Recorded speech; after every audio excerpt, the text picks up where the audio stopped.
Friends. నాకు రాదు రాదు మా నాన్నమ్మ నాకు రాదు రాదు హాయ్ అనే హాయ్ బాయ్ అంతేనా?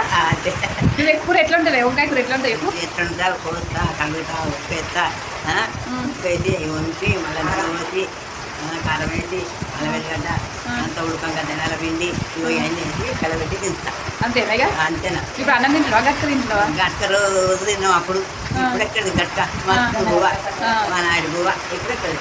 అప్పుడు లేదు కదా బువ్వ? అప్పుడు బువ్వ లేదు గట్కనే పెట్టెలు గట్క. మీ అత్తనికి మంచి పెట్టిరా అనే బువ్వ నాకు పెట్టిరా? మా అత్త మధ్యనే పెట్టింది మా మధ్యనే చూసాడు అందరం మధ్యనే ఉన్నాం అప్పుడు.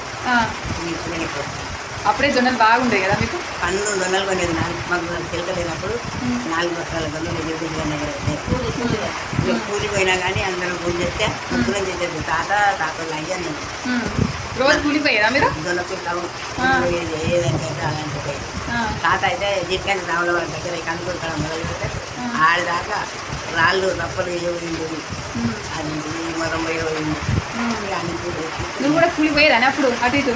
పోయినా సూర్యుడు పోయినా కలవ పోయినా మెరగట్ట పోయినా ఒడ్లు పట్ట పోయినా పొలకట్టు వచ్చినా అన్నీ ఒడ్లు కూడా దంచేదా? వడ్లు దంచలే కానీ ఒరిగలు దంచేదా. ఒరిగలు దంచినావా? 4 బస్తాల ఒరిగలు దంచేదానే? దంచేది. అయిపోగానే మళ్ళీ అయిపోగానే మళ్ళీ పుల్లోడు 3 గుడ్లు 1 బస్తాలు చెప్పుకుంటే ఇక అయిపోగానే మళ్ళీ మంచిగా మంచిగా ఒడిగ పువ్వు పొలం మళ్ళీ పప్పుచారు శనగలు అయినాయి అప్పుడు కోవాకి వేసినాం అన్నీ వేసుకున్నాం. ఇప్పుడు వీళ్ళందరూ వస్తారు, వీళ్ళంతా నీ దోస్తులు అవుతారు. ఎవరందరూ దోస్తులు రమ్మంట. రమ్మని